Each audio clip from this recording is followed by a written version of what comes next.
অস্ট্রেলিয়ার মেলবোর্নে সনাতন art and cultural association ভিক্টোরিয়ার উদ্যোগে উৎসবমুখর পরিবেশে পহেলা বৈশাখ উদযাপন করা হয়েছে। চিরাচরিত মঙ্গল শোভাযাত্রার আয়োজনের মধ্য দিয়ে শুরু হয়ে চলে সাংস্কৃতিক পরিবেশনা ও নানা আয়োজন। আয়োজকরা মনে করেন বৈশাখের ব্রত নিয়ে অতীতের সব বিভেদ দ্বন্দ্ব ভুলে সবাই মিলে বাংলার সংস্কৃতিকে এগিয়ে নেবেন। মেলবোর্ন থেকে জানাচ্ছেন প্রদীপ রায়। মেলবোর্নে উৎসবমুখর পরিবেশে সাকাবের পহেলা বৈশাখ উদযাপন।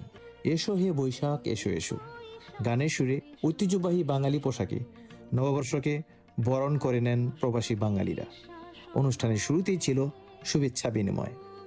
এরপর বাঙালির চিরচারিত মঙ্গল শোভাযাত্রার বর্ণাঢ্য আয়োজনের মধ্য দিয়ে অনুষ্ঠানের প্রারম্ভিক পর্বের সূচনা হয়। এরপর একে একে সংগঠনের সদস্যরা সঙ্গীত পরিবেশন করে সাংস্কৃতিক পরিবেশনা জমিয়ে তোলেন। শুরুতে সংগঠনের সভাপতি রাসেন্দ্র কুমার দাস বলেন, অতীতের সব বিভেদ ও দ্বন্দ্ব ভুলে সবাই মিলে বাংলা সংস্কৃতিকে এগিয়ে নিয়ে যাবেন। আলোচনায় অংশ নিয়ে সংগঠনের সাধারণ সম্পাদক ডাক্তার শুভজিৎ রায় বলেন, ধর্ম যার যার, উৎসব সবার। উৎসবে আগত সদস্যরা তাদের উচ্ছ্বাস প্রকাশ করে বলেন, প্রবাসের মাটিতে সবার সঙ্গে একসঙ্গে পহেলা বৈশাখ উদযাপন এক ভিন্ন রকম ভালো লাগা ও ভালোবাসার অনুভূতি।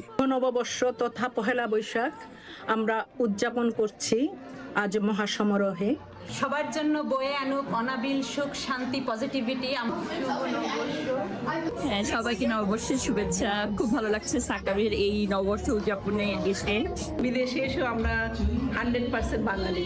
আমরা উৎসব করি এবং সবার জন্য শুভকামনা করি। পান্তা, ইলিশ, বিভিন্ন ধরনের ভর্তা, ঝালমুড়ি, পিঠা, পায়েস ও লুচি সহ নানা মুখরোচক বাঙালি খাবারে পরিপূর্ণ ছিল রাতের ডিনার, যা অতিথিদের জন্য বাড়তি আনন্দ যোগ করে। প্রদীপ রায়, চ্যানেল আই, মেলবোর্ন।